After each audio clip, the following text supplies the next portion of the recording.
వినాయకుడికి రెండవ ప్రసాదం తయారైతుంది. పులిహోర చేస్తున్నాను నేను. పసుపు వేసి రైస్ ఇట్లా ఉడకపెట్టేసుకోవాలన్నమాట.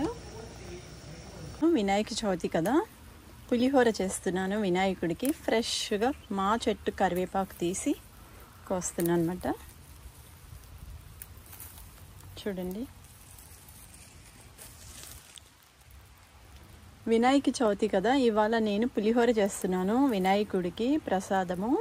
దాని కొరకు నేను కరివేపాకు కోస్తున్నాను. చూడండి, మా చెట్టుదే కోస్తున్నాను నేను. ఫ్రెష్గా చూడండి, వినాయకుడి కోసం నేను పులిహోర చేస్తున్నాను. ఇప్పుడు ఇందులో నేను కరివేపాకు వేస్తున్నాను. ఇట్లా ఎందుకు వేస్తున్నానంటే చాలా బాగుంటుంది. ఇట్లా పచ్చి వాసన కూడా చాలా బాగుంటుంది అన్నమాట. అందుకని మా చెట్టుది కోసుకొచ్చి కరివేపాకు ఇట్లా వేస్తున్నాను. చూడండి, మీరు కూడా ఇట్లా ట్రై చేయండి ఒకసారి నిమ్మకాయ పులిహోరకి.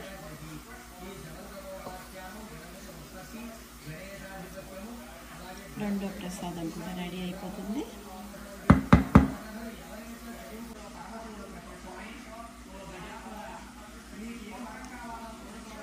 ఇప్పుడు ఈ పులిహోరలో నిమ్మకాయ రసం కలుపుతున్నాను. చూడండి,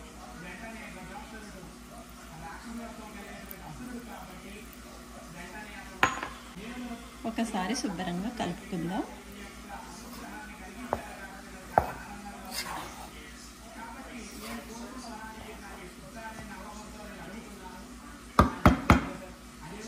ఇప్పుడు నిమ్మకాయ పులిహోరకి నేను పోపు రెడీ చేస్తున్నాను. ముందుగా ఒక స్పూన్ నెయ్యి వేస్తున్నాను. ఒక బౌల్లో నెయ్యితో పులిహోర చాలా బాగుంటుంది.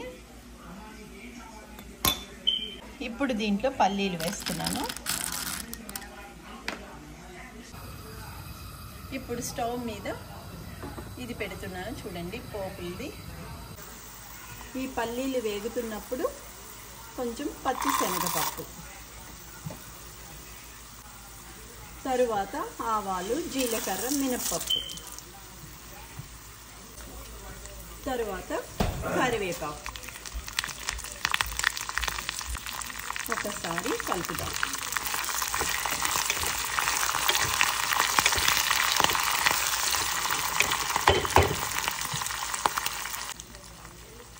అట్లానే కొంచెం జీడిపప్పు.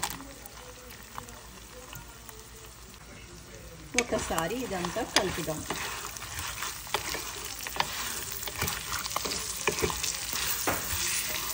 ఈ పోపులు వేగుతున్నప్పుడే ఒక స్పూను నువ్వులు, మళ్ళీ ఒకసారి కలపాలి. చూడండి, పోపులు వేగుతున్నప్పుడు కొంచెం అల్లం తురుము వేస్తే చాలా బాగుంటుంది నిమ్మకాయ పులిహోరకి. ఇప్పుడు నేను వేస్తున్నాను. చూడండి,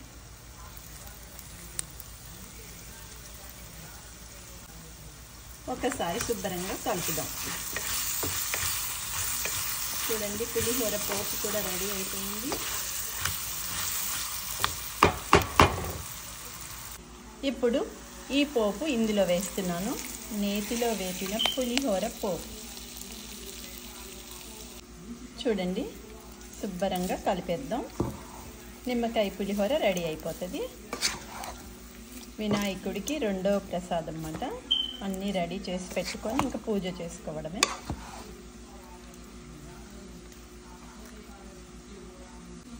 నిమ్మకాయ పులిహోర ప్రసాదం రెడీ.